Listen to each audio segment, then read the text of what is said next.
No programa do Jô de hoje, eu vou conversar com um cantor egípcio de pai austríaco, mãe síria, que canta em francês. No Brasil, Gilbert. Converso também com um especialista na civilização maia, o historiador Marcelo Lambert. Fiquem de olho que é logo depois do Jornal da Globo. Até já!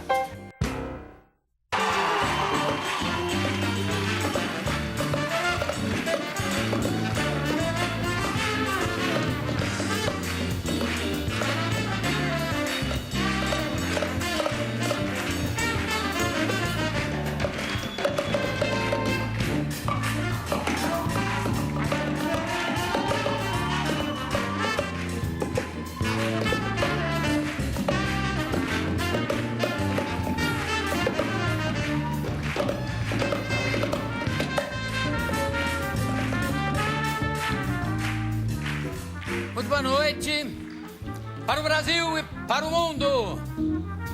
Programa do Jogo pela Globo.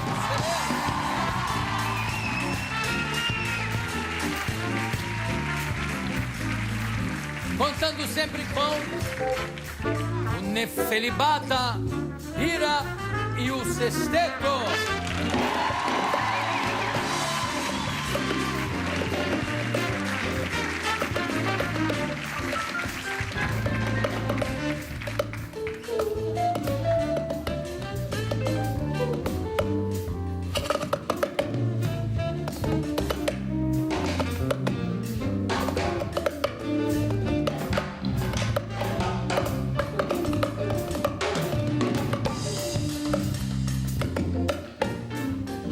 Os convidados do programa de hoje são um apaixonado por uma das grandes civilizações das Américas, a civilização maia. É o historiador Marcelo Lambert.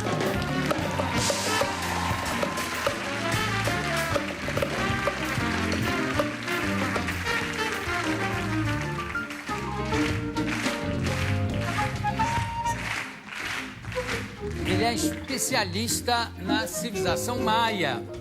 Está aqui o livro Civilização Maia, História e Pensamentos. É o historiador Marcelo Lambert.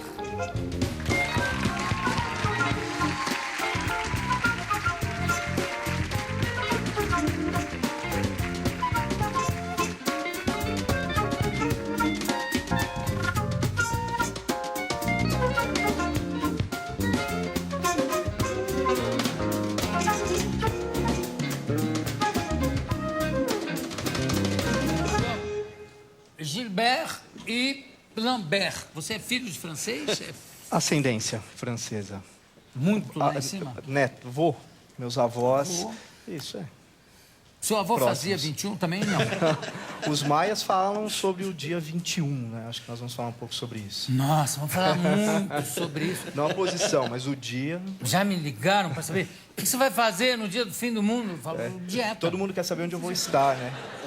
É, como... É, a pergunta agora, onde eu vou estar? Onde vou... É. Pois é, porque isso Acho que deve todo ser mundo quer muito estar junto, né? importante. Porque acho que eu vou saber onde que isso vai acontecer. Eu estou achando seu sapato, seu tênis muito bonito. Obrigado. É, bonito mesmo. No dia do fim do mundo, você vai estar usando esse sapato? Olha, eu acho que não. Há muita gente preocupada por causa do calendário maia. Mas, realmente, não há motivo para pânico, né? Porque essa história do calendário é um calendário que tem vários ciclos, não é isso? Como é Bom, que é? Conta tudo. sobre a perspectiva da civilização maia, o calendário ele é cíclico, ou seja, ele começo, meio, fim, início de um novo ciclo.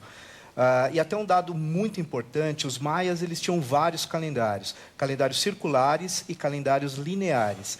O calendário que vai terminar e que vai começar um novo ciclo é o que nós chamamos de conta longa. Então, é um calendário de 5.125 dias, que, inclusive, a data de 21 de dezembro de 2012 ainda está no campo da subjetividade, porque existe a possibilidade de outros cálculos, né?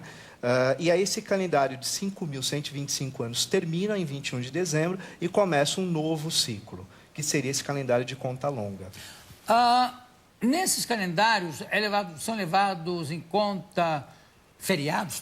Maia tinha feriado? Ih, hoje não vou lá. Não, feriado não. O que tinha era esse calendário, todos os calendários, eles eram feitos com determinado objetivo religioso, ligado à agricultura, ligado à dinâmica social. Então, o calendário ele tinha um sentido, porque os maias eles eram aficionados pelo tempo. Os maias eles adoravam discutir, pensar o tempo, né? E não havia essa ideia de feriado, né? Na verdade, no final de um dos calendários que nós chamamos de Raab, que é de 365 dias, que inclusive é um dos mais perfeitos, né? Ele foi apenas superado pelo calendário absoluto astronômico, de tamanha sua perfeição. E esse calendário, no final, ele tem um período de 5 dias, que nós chamamos de Iuaeb, que seria um período de presságios. 5 dias tensos, 5 dias perigosos, onde várias profecias eram realizadas. Por exemplo? Bom, profecias ligadas, porque os maias eles eram compostos por cidades-estado. Então, no ápice da civilização, eles chegaram a ter quase 50 cidades-estado espalhados pela península do Yucatán e parte da América Central. Por isso, quer dizer, um pouco também semelhante às cidades-estado da Grécia Antiga. O modelo de organização social era muito semelhante.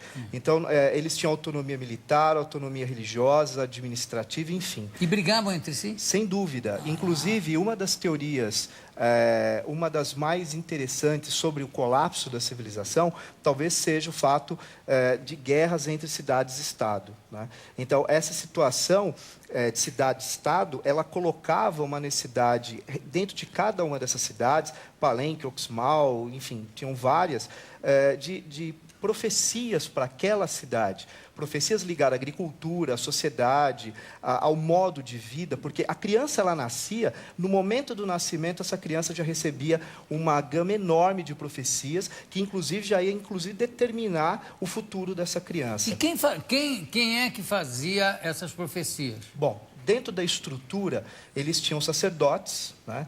Homens ligados à questão religiosa. Esses homens eles faziam, inclusive aquele que fazia as profecias, eram pessoas que tinham um status enorme dentro da sociedade, porque, em tese, ele que trazia as grandes respostas, né? Mais as grandes respostas do que as grandes perguntas? Eu acredito que as duas coisas. Porque esse homem, além de atender uma necessidade real daquela sociedade, por exemplo, precisamos de chuva, né? Precisamos de uma colheita adequada. Então, ele fazia profecias no âmbito da cidade-estado, ou seja, para atender toda a população, como também faziam rituais para atender interesses individuais dentro da sociedade. Agora, como é que funcionava a credibilidade desses sacerdotes? Por exemplo, não, vai chover, semana que vem vai cair um temporal, não caía. Isso afetava a credibilidade? Olha, ou ele tinha um jeito de dizer, não, é porque vocês não merecem? Como é? Jogava a culpa sempre nos outros? O que é importante, Jô, é dizer o seguinte: a sociedade maia, a civilização maia, era uma civilização ritual. Todo o universo, toda a mentalidade, toda a filosofia dessa civilização era ritualística. Então, a fala desses homens, desses sacerdotes, tinha um peso absoluto na sociedade, né? Inclusive, uma das teorias que eu defendo sobre o colapso é uma profunda crise de fé, que a civilização foi abatida, por conta de vários problemas. Por exemplo, crises ambientais, que nós acreditamos que eles viveram, guerras entre cidades e estado, talvez pestilências, isso não é provado ainda. E falsas profecias. E é claro, e essas profecias que acabavam, na verdade, não atendendo a necessidade daquele povo, porque o povo precisava de agricultura, precisava de colheita.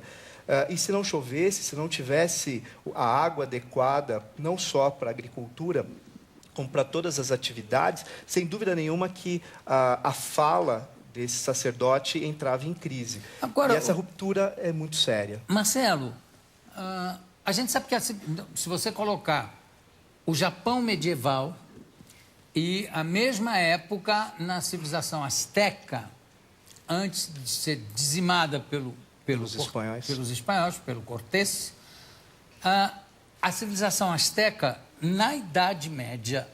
naquela Idade Média, tá? Século XIII Era para frente. mais adiantada do que a Idade Média do Japão. Sim. Mas muito mais adiantada. Sim. Então, o negócio aí, você começa a fazer conjecturas.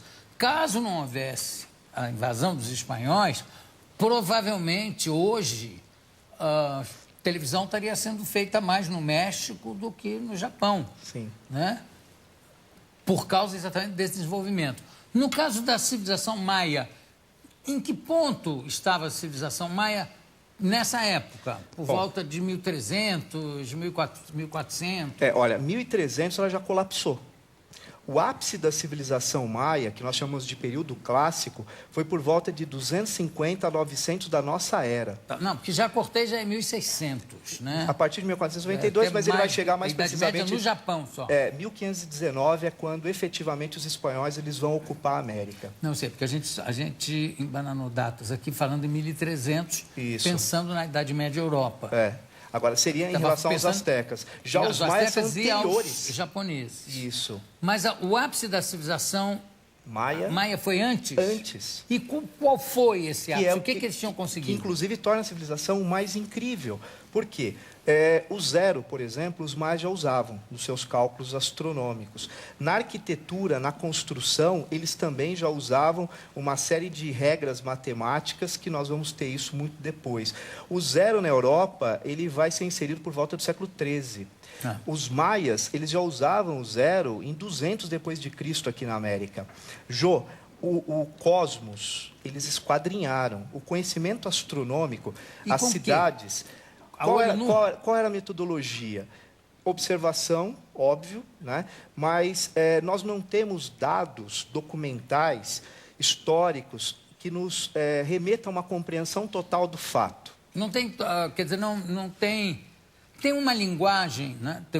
Claro que a escrita maia era a mais elaborada das Américas, a mais complexa. E totalmente traduzida, totalmente compreendida? A partir da década de 60, nós tivemos um trabalho muito forte em cima da escrita e hoje nós consideramos ela 80%, 90% dela decifrada. E como é que foi conseguido? Porque no caso dos hieroglifos teve a pedra da Roseta que facilitou. Isso aqui deve ser isso aqui. No caso dos maia, como é que foi feita essa... Olha, quando é uma contradição, inclusive. O primeiro bispo da península do Yucatán, Diego de Landa, num local chamado Mani, ele fez o famoso ato de fé, né, onde todos os códex, todo o conhecimento maia, boa parte dele foi queimado. Queimado? Queimado, num ato público, num tribunal de fé. E, nesse momento, boa parte do conhecimento maia foi destruído.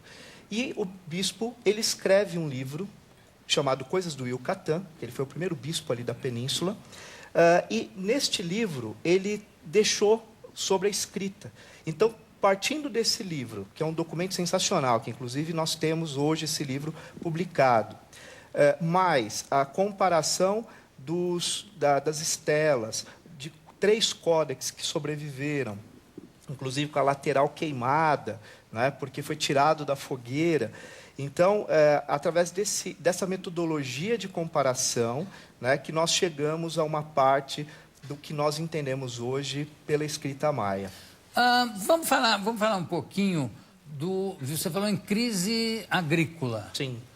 Causada por quê? Bom, porque, desculpe, sem querer te interromper, já interrompendo, eu sei que tem uma civilização, não sei se é asteca, acho que é asteca, né? Que eles devastavam as árvores para exatamente conseguir fogo, e aí quanto mais iam devassando as florestas, mais ia ressecando e acabou isso prejudicando a civilização deles. Aconteceu na agricultura, aconteceu alguma coisa parecida com os maias? É idêntico, na verdade. Os maias, um dado comparativo, para 1 degrau de pirâmide, 25 árvores, em média, eram derrubadas para chegar na temperatura para produzir a argamassa que assentava os templos. Então, pensando dessa forma, imagina a área que foi devastada. E mais, quando a gente pensa em agricultura, a gente sempre pensa que essa agricultura ela vai abastecer alguém, uma população, um grupo humano, enfim. Claro. A população maia ela cresce, principalmente no período clássico. A partir do ano 300, 400, a população maia ela vai ter uma explosão. E essa agricultura, ela precisava de mais áreas, né? Mais água, mais tecnologia, e por conta desse desmatamento, você tem um empobrecimento do solo mais rápido. Então, claro. Sem dúvida nenhuma, a questão ambiental ela foi um sério problema e que talvez uma das causas do colapso da civilização. Eu costumo sempre dizer que os maias nos deixaram algumas senhas, e eu acredito que essa é uma delas. A questão ambiental.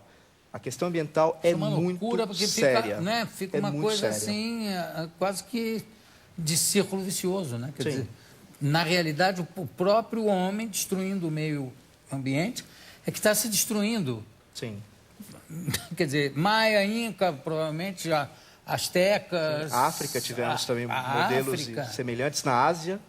Bom, eu vou pedir para a gente dar uma pequena pausa, porque eu quero continuar aqui com o Marcelo Lambert, porque a gente não falou ainda de um assunto que eu acho que, pelo menos a mim, interessa as pessoas, que é como é que um povo tão adiantado em matemática, que usava o zero, tão adiantado em astronomia, fazia tantos sacrifícios humanos. Sim, né? sim. Nós vamos deixar isso, então, para daqui a pouco. Vamos lá.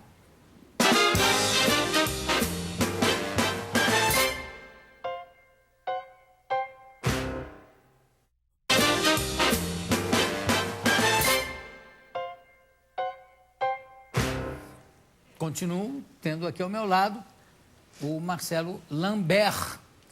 Já tive o Gilberto, agora estou com o Lambert. E falando agora dos sacrifícios humanos. Era uma coisa de uma violência... Muito. E como é que é? Levavam as crianças para ver? Olha, vamos descer... Hoje vão arrancar um coração de um... Era... Obviamente que, sobre a perspectiva nossa hoje, é algo que é inadmissível pensar isso, né? Mas é claro que compreender o outro é um processo que a gente tem que se despir do mundo que vivemos hoje para tentar entender esse processo histórico, que no caso aí os sacrifícios, não só dos maias, mas astecas, incas e outras civilizações do mundo praticavam isso, né? E a prática ritualística do sacrifício era algo que estava vinculado a uma forte religião, né? Por exemplo, a garota que era sacrificada para o deus da fertilidade, ou que é Shaka, ou Como era o nome dele? Shaka, Shaka. ou que era o deus da chuva também, o deus guerreiro, que é Shekmal, que às vezes o guerreiro tinha o jogo de bola, que é tradicional esse jogo na civilização maia, que na verdade a bola eles acreditavam que era o movimento do cosmos, né, dos planetas, principalmente de Vênus, que eles conheciam o movimento de rotação, translação de Vênus, os movimentos da Terra, os movimentos da Lua. Então esse jogo na verdade era um jogo ritualístico, né? E o guerreiro que ganhasse, muitas vezes o capitão era sacrificado, né? Alguns teóricos... Do que ganhava? Do que ganhava. Mas por quê?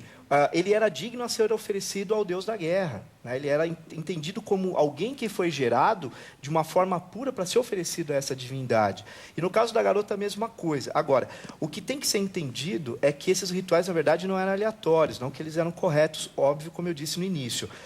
Mas eles eram pautados dentro de um princípio de necessidade.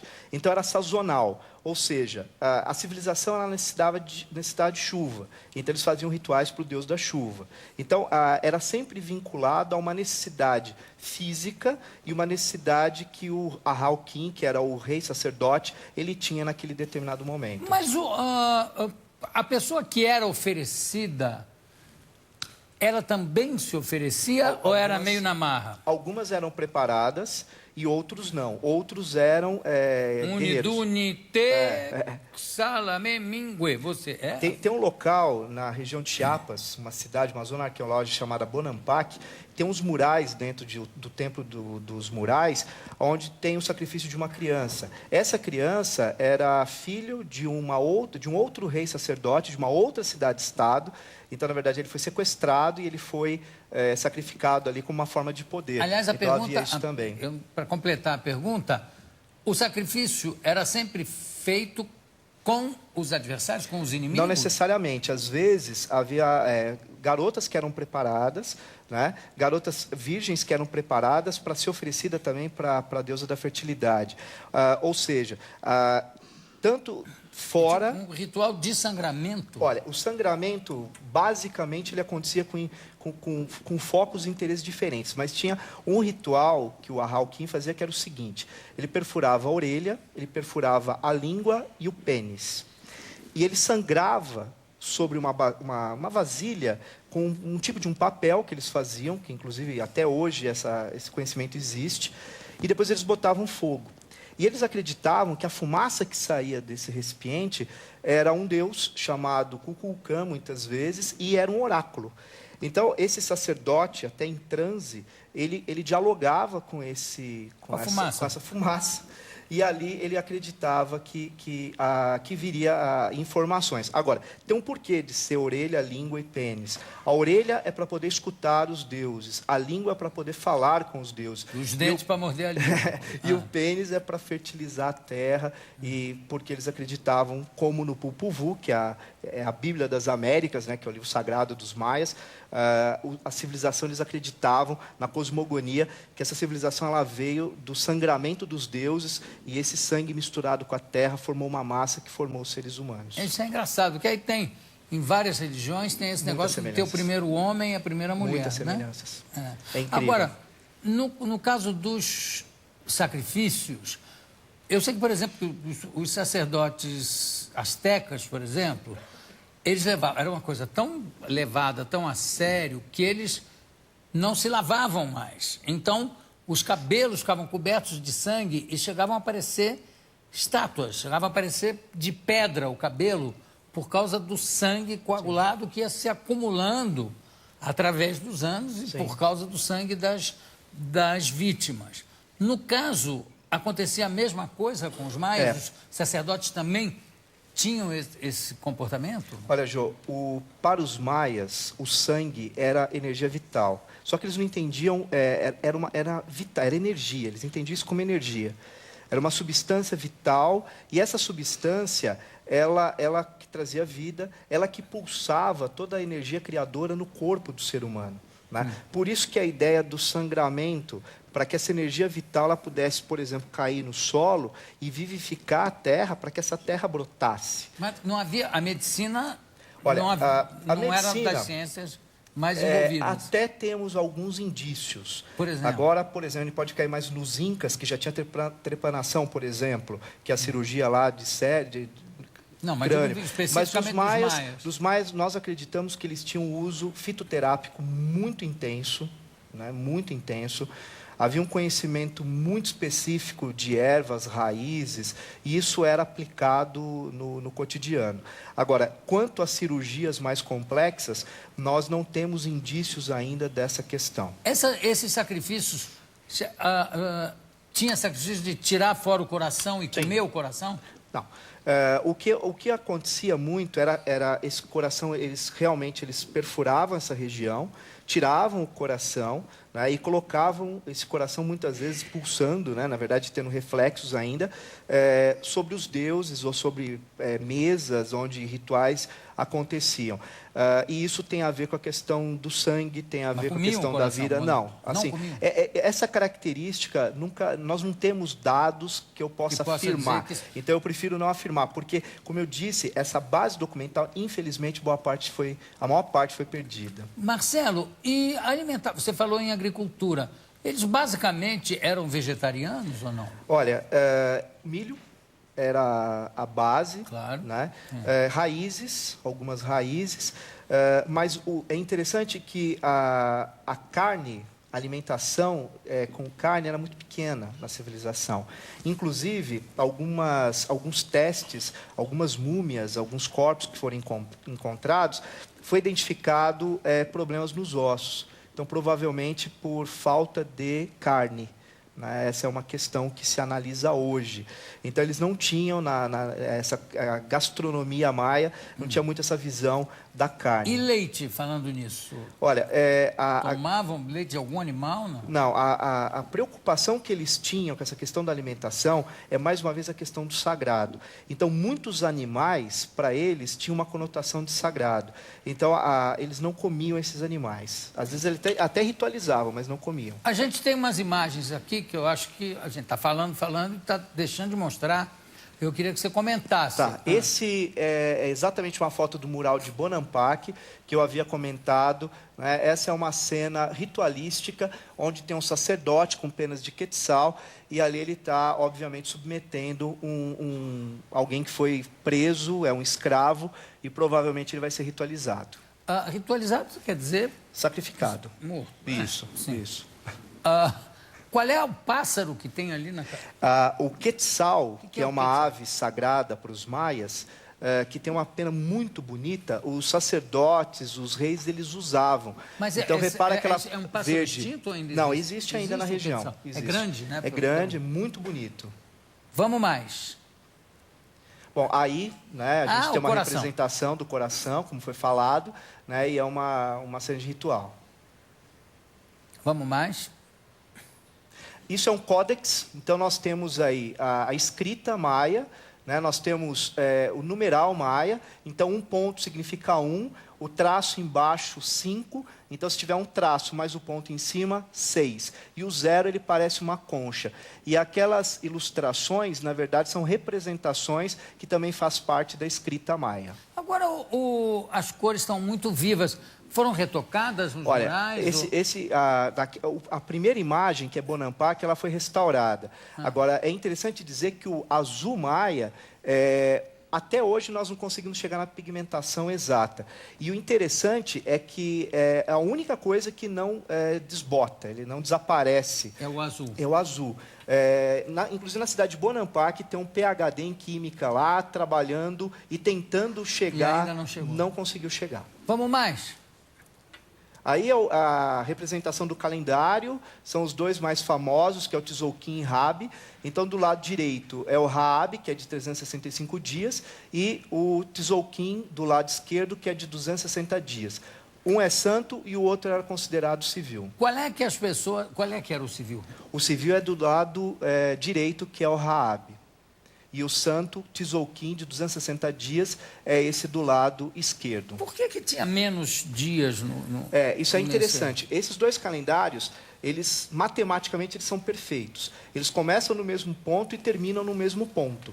Então, o primeiro calendário, que é o Tzolk'in, ele tem um ciclo de 260 dias e o outro 365. Só que ambos terminam exatamente no final de 52 anos.